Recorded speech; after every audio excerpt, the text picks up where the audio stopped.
Yard's closed. There is only me.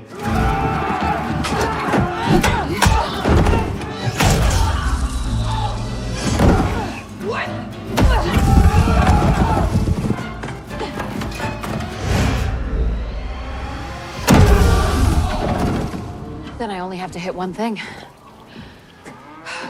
Seedance 2.5 just came out, and honestly, it is awesome. And I spent the last 24 hours going through it to figure out really how to prompt it to get beautiful cinematic videos every single time. I'm going to teach you how to create realistic characters, consistent props, and entire cinematic sequences using Seedance 2.5 in just a couple of minutes. And if we haven't met yet, my name is Duncan Rogoff. I'm a former art director for brands like Apple, PlayStation, and Nissan. I now run one of the top communities for learning Claude code and building income. So focus in, close all your open tabs, and let's build. I turned all the prompts we're going to use today into a pack of Claude Skills that you can run in an instant. If you want to get access to those, just check the link in the description. So the first thing I'm going to do is I'm just going to hop into Claude on the web, and let's kind of create our storyline for us so we kind of know what we're working with. Give me 5 ideas for a 30-second cinematic short. It's going to be a sci-fi love story that takes place on a spaceship between a human man and an artificial intelligence robot who also happens to be the lunch lady. So here are our 5 story ideas, and then we'll go create the characters. I think 4, the long shift, is really interesting because it gives us some options for creating this character as he ages, and I think it's going to be kind of fun. So let's go with this. So there's really only going to be 2 main characters in this story, our hero male and our female artificial intelligence robot. So let me show you how to create these. I'm going to be doing this today inside of a platform called Higgsfield. They're one of the best places to go to get access to all of the AI image and video models that you could possibly hope for. So once you've created an account, all you have to do is come up to image, and I'm going to use GPT image 2 to actually create our characters.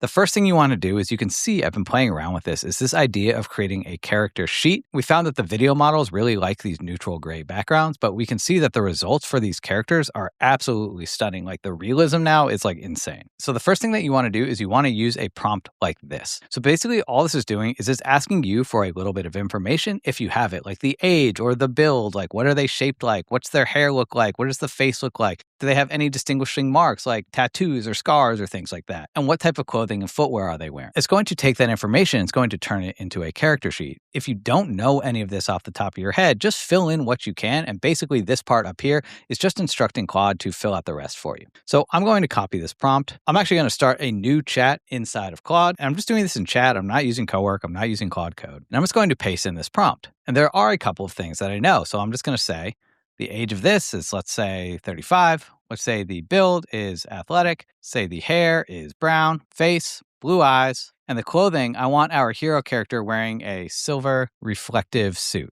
and silver reflective boots. The other thing you can do is, if you have any photos of yourself, like if you want to put yourself in this, like this is a character sheet I created just by uploading my own photos, but you could actually upload your own photos into Claude to give it a sense of what you look like.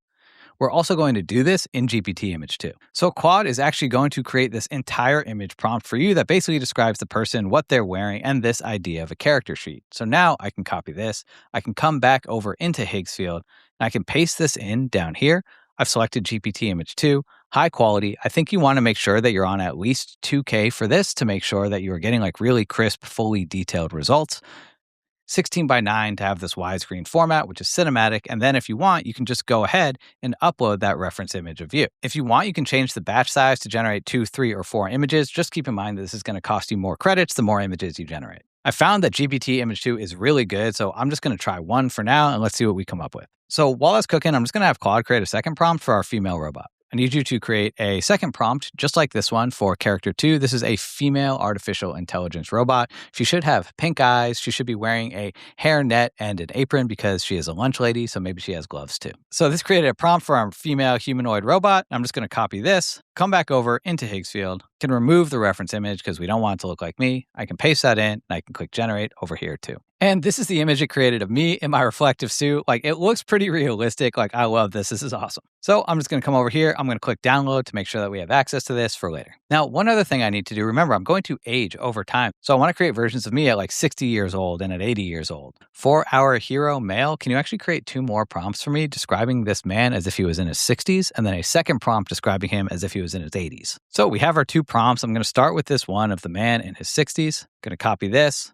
I'll come back over here, and now I can actually upload the character sheet that we just created because we want them wearing the same outfit. So I'm going to paste that in. Now, this is the lunch lady that the system came up with, but we can see here that this actually just looks like a human and not a robot. So that was probably my fault. I probably should have read the prompt a little bit closer. So we can just go back to Claude and tell it what to fix. I'm also going to copy this prompt for our man in his 80s. So we can use the same reference image. I can paste that in and generate that one as well. Our humanoid robot actually just looks like a human. I want her to be a true robot, like made out of metal, like different like panels and things like that. She should still be beautiful. So this is what AI thinks I look like in my 60s. It's pretty awesome. We'll see if it comes true. And this is going to be me in my 80s. My wife has all this to look forward to. Okay, now this is our humanoid robot lunch lady. She is awesome. I'm happy with this. So there are two more things that I think we really need. I think we're going to need a close-up of like the tray of food, and we're obviously going to need this like spaceship, probably like an exterior shot, and of course like the interior cafeteria where this whole story takes place. So I have this other prompt that instead of creating like a human character, it's going to create a product for us, kind of similar in the same character sheet style.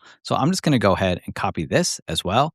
And then I can come back over here, paste this in, and I'm just going to say, I want you to fill this out describing a tray of futuristic, like sci-fi cafeteria food in close-up. Because I think the whole idea of this really is that this man is going to be getting the same tray of food from this robot for like 40 years. So I'm going to copy this, come back over to Higgsfield, paste this in as well. And the last piece is the environment plate. And this is arguably the most important because once we go into making our videos, basically our characters and our tray of food, all of our products or props are going to take on like the same look and feel and lighting as our environment. And so we want to make sure that we get this right. This is the place where we describe the actual location, what the architecture looks like, the materials and surfaces, like what's on the walls, what the camera can see, the type of camera and lens that it's shot with. And so what I'm going to do is first, I'm actually going to copy this storyline. I'm going to come over here. I'm going to paste this in. I'm just going to say, this is our story. Paste that in. I'm going to come down here, copy this prompt, paste that in. I'm going to say, I need you to create two separate environment prompts for me. One, an exterior shot of this entire spaceship that the story is going to be taking place on. And two, the inside of this futuristic cafeteria. So we can copy this prompt for the exterior of the ship, come back over here. You can see GPT Image 2 has created our tray of futuristic food. This is pretty awesome. Make sure you go ahead and download this, come back over here, paste in the prompt for the exterior of our ship, come back to our prompts here, paste in the interior of the cafeteria, which is arguably the most important. So you may actually want to run like a couple of different images or increase the batch size for this so you can really pick your favorite. So this is the exterior of our spaceship. This is pretty cool. I'm going to download this. Okay, so we have the interior of our cafeteria. This is looking pretty good. If you want to change it, you can just tell Claude what you want to fix. So I'm going to download this as well. And now we can actually create our entire story. So if we come over into Seedance 2.5, some of the cool new features about this are you can actually have clips up to 30 seconds in length.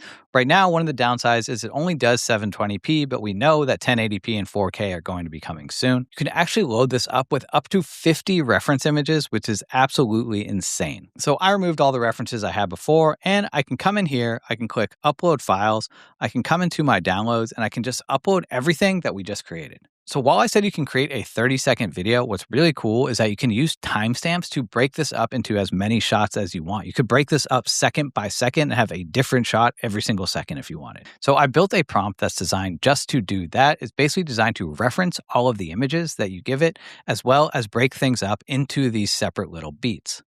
So we can copy this. I can come back into Claude. I can paste this in, and I can just say, I want to replace all of the references to characters and everything with @image1, @image2, @image3, etc. And then really this is a love story between a man as he ages and a humanoid robot who also happens to be the lunch lady. He shows up every single day over the years as he ages, and maybe at the end they share one last dance together. There are a couple of things that are really helpful when you think about how to prompt these cinematic scenes. You want to describe like what is happening, the location that it's in, who's in it, what they're wearing, any of the props, the dialogue, what the overall looks like how often to cut and things like that. One of the other things that's cool is because these models are smart, like give it the premise. What kind of scene is this? What happens start to finish? Like what are the vibes, right? What's the overall story so that it knows how to craft the beats end to end? So we have the premise: a man collects the same tray of food from the same robot server every day of a decades-long voyage, aging 30 years while she stays exactly the same until on the final day he can barely lift the tray and she comes around the counter and dances with him instead. We can see here it references all of our different assets. It creates all of the different beats. So 0 to 2 seconds, 2 to 4, 4 to 6. So we're going to have like 15 different shots in this entire sequence. The overall look of this is going to be shot on a 40mm large format camera, which is great for these like cinematic movie style scenes. So I'm going to copy this, come back over here into Seedance. I can paste this in, and you can see that when I pasted this in, if we come down, it's actually tagged all of the image assets that we already have in here for us. And so this is actually giving Seedance all of the references that it needs to create the full story. So I'm going to send this off. Let's see what we get. Like I said, I did also turn this process into a couple of Claude Skills to help you design your characters, your props, your environments, and to create the full Seedance clips pretty much completely on autopilot. All you have to do is type the / command, type in Seedance asset, and you can just click enter, and it's actually going to interview you to figure out what it is that you're trying to make. So it just asked me a couple questions like, what are you building? A character, a product, an environment? You can just go ahead and name it. You can describe the subject and anything else that you need. And we're building a character. It's a beautiful blonde woman in a red dress with bright green eyes. So you can just go ahead and describe this. It's going to call Higgsfield automatically for you using the MCP, and it's just going to generate that image for you to use in your videos. So Claude finished generating our asset, and we can actually come into assets over here. We can see we have our woman in our red dress all generated for us. This looks great. And all that's left to do is watch our robot love story. If you want to learn how to use Claude Code to build websites, apps, games, and more, and get access to all my resources, just check the link in the description.